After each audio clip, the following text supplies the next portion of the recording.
Hello, welcome to GOT Good Old Tech. It's time to review the Z Fold 5. In this review, we're going to talk about the exterior of the phone, talk about how it's changed from the previous, and if there's anything really different. We're going to talk a little bit about the specs. Are the specs really up to par? Are they what we were expecting with a new device? Next, we'll get into some performance testing using some of the popular apps of today and see how it performs. We'll look closely at the software, see how it multitasks, and see how the performance matches with some of the software. What would a review be if we didn't look at the battery? So we're going to take a close look at the battery, see how it performs. Does it last a full day? That's the question. Then I'll wrap things up in a nice little package for you and talk about the price and the value. Is it worth it? All right, let's take a close look at the exterior hardware. On the bottom of the phone, USB port, speaker on both, and that little hole is a microphone. Moving on to the right of the external screen, we start off with the 5G antenna, which is an external antenna giving you better coverage. Then below that, you got the rocker arm volume control up and down. And just below that, you have the power button fingerprint scanner. And just below all those, there is the SIM tray. On the top again, you see one of the only real significant changes on the exterior, that closed gap. And then there's also a second speaker and a microphone. On the back side of the phone are the three main cameras, and you can see the only real difference is the flash was moved. Other than that, there's no significant changes to the hardware. There's also the selfie camera on the external screen, and of course there is a selfie camera on the inside. We'll cover the specs on the cameras here in a bit. Next, we're going to get into the specs, and we're going to start with the cameras. First off, we have the 50 megapixel main shooter with f-stop 1.8 to allow more light in for better imagery. The second camera is a 10 megapixel telephoto lens, and it provides 3x optical zoom. The third camera is a 12 megapixel with f-stop 2.2, giving us a 120-degree angle for an ultra wide image. Some of the changes in the Z Fold 5 come in the video format. It'll take 4K up to 60 frames per second, which is something that the Z Fold 4 cannot do. Other than that, most of the settings are the same. So here's a nice bit of information on the cameras. I've got it set on 30 frames per second on both of them, but on the Z Fold 5 you can actually go ultra wide and do ultra HD. On the Z Fold 4 you can only do the standard HD, so you can get a little bit higher resolution on the Z Fold 5 than you can the 4. The external screen has a 10 megapixel selfie camera, which is set at 2.2 f-stop. The inside display, sadly enough, still has the 4 megapixel camera, which is still not very good in quality.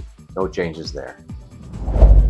Now, as far as the other specs on the phones, both of them remain the same as far as the inner screen being 7.6 and the outer screen being 6.2. Now, where the changes come is in the thickness of the phone, where the Z Fold 5 is only 6.1 millimeters thick and the Z Fold 4 is 6.3, so just a little bit thicker.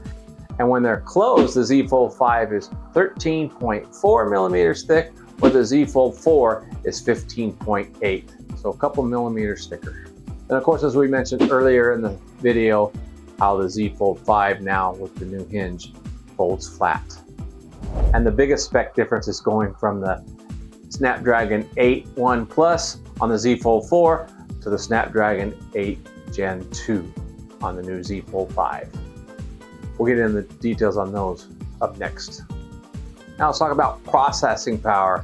This is where there's a bit of difference between the two phones, and we'll go into a bit of detail on that.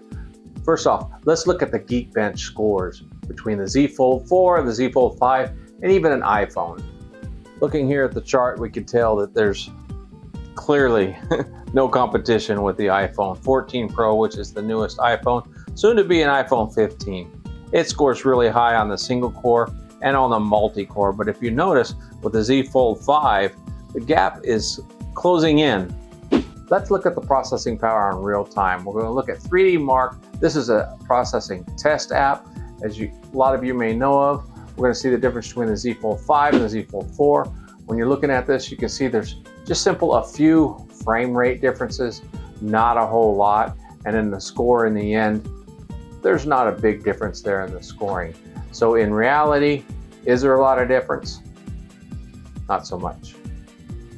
So what I did is I put together a little processing power test with my Instago 360 taking video.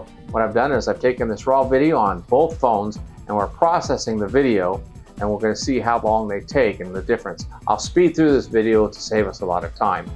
Now you can see here right out the gate, the Z Fold 5 does kind of start to take the lead, and as we get towards the end here, it's a much bigger gap. Now this may just save you a few seconds, but if you're doing a lot of videos over time, a few seconds adds to minutes, minutes adds to, you know, it goes on and on. So every little bit of processing power does help. So let's get real. Processing power, is there really a difference between the two phones, you know, with the faster chip?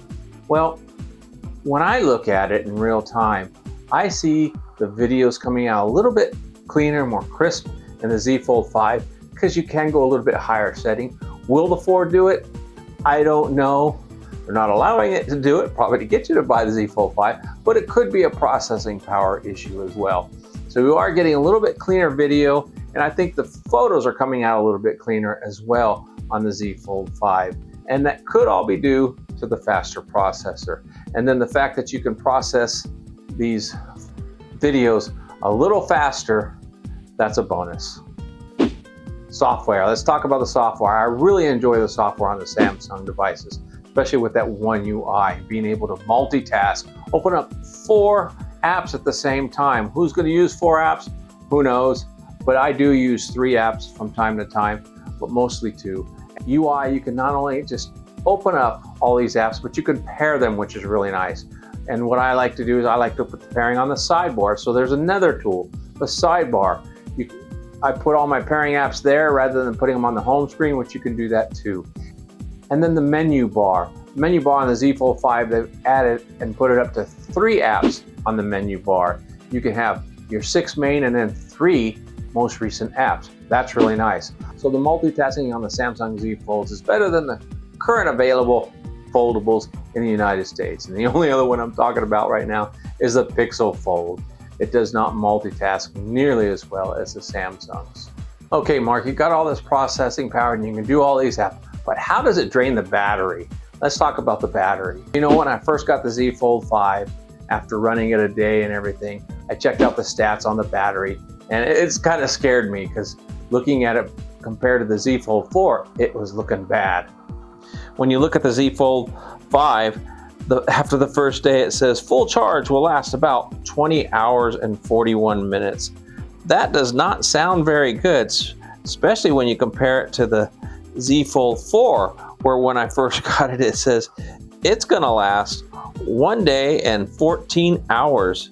That's quite a big difference. And then after using it for this last week, I noticed some changes, and some good changes in the Z Fold 5. Now the Z Fold 4, it actually improved as well because I took out the SIM. So you got to remember that the Z Fold 4 is no longer rocking a SIM card, so it's using less battery because of that. So when we look at these numbers again, on the Z Fold 5, after a week, now it says it's gonna last 1 day and 3 hours versus the Z Fold 4, 1 day and 22 hours. Now, what does all this mean? Well, let's take a look at the screen on time on both phones. Well, when I first got the Z Fold 5, after the first day, it showed a whole 5 hours and 12 minutes screen on time before the battery pretty much drained. I got it down to 10%, and it said that. Where the Z Fold 4 was at 5 hours and 58 minutes, it still had 35% battery life, so that's a huge difference.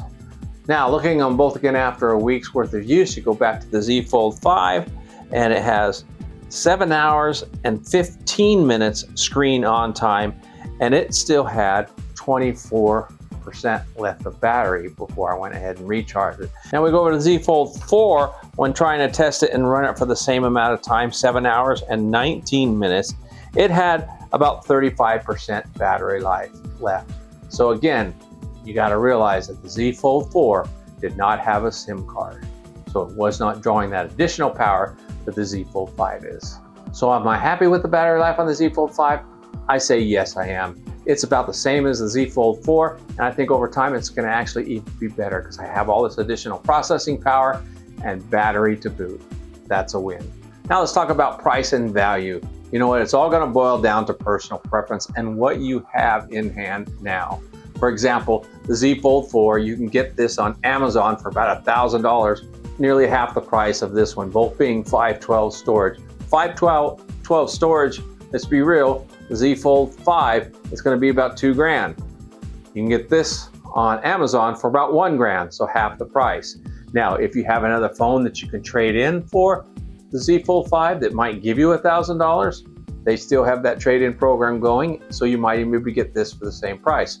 So what would you do if you want it? If you don't have a foldable and you want to upgrade to a foldable, the Z Fold 5 is a no-brainer. Go for the Z Fold 5. If you can't afford the $2,000, the Z Fold 4 is a good alternative because they're basically the same phone doing the same thing. So that's price. Now value. I believe you're getting what you pay for. In other words, you look at the Z Fold 5 as compared to the Pixel Fold. And I'm sorry, I've got to pick on the Pixel Fold because it's the only other thing out there. Now I don't have one and I haven't had one in hand, so I may be a little biased, but when I look at all the reviews, it cannot multitask like the Z Fold 5. It does not have all the additional features such as the sidebars, as much on the home screen. I mean, the One UI just really takes this up a notch from the other foldables. So the value is there. I wouldn't say the value for the same money is there for the Pixel Fold. And you look at all the reviewers on YouTube and you can see that they're all pretty much saying the same thing. The value is not there for the money. But for the Z Fold 5, yes, I believe it is there if you are gonna buy a Fold for the first time. So you have the Z Fold 4. Should you upgrade to the Z Fold 5? Probably not. You know, the biggest difference being the flat hinge, a faster processor, that's a good thing. But other than that, they're pretty much the same phone. Unless you're the person that has to have the latest and greatest, just hang on to your Z Fold 4 because you know what, next year the Z Fold 6 is probably gonna have the biggest change of all the folds. So you can hold out for that one. So as we wrap up this review, I've got a really important question for you all. Is there anything about the Z Fold 4 or the Z Fold 5 that you want to know? And is there something that you're just questioning whether you should get one or the other? Please leave a note in the comment and ask that question, and I can show you in a future video.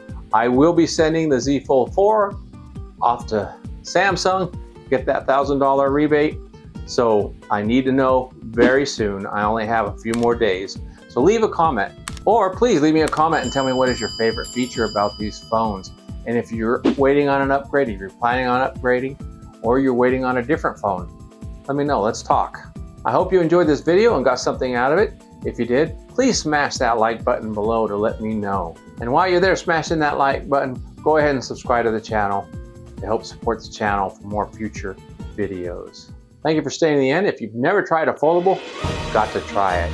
Have a wonderful day. God bless.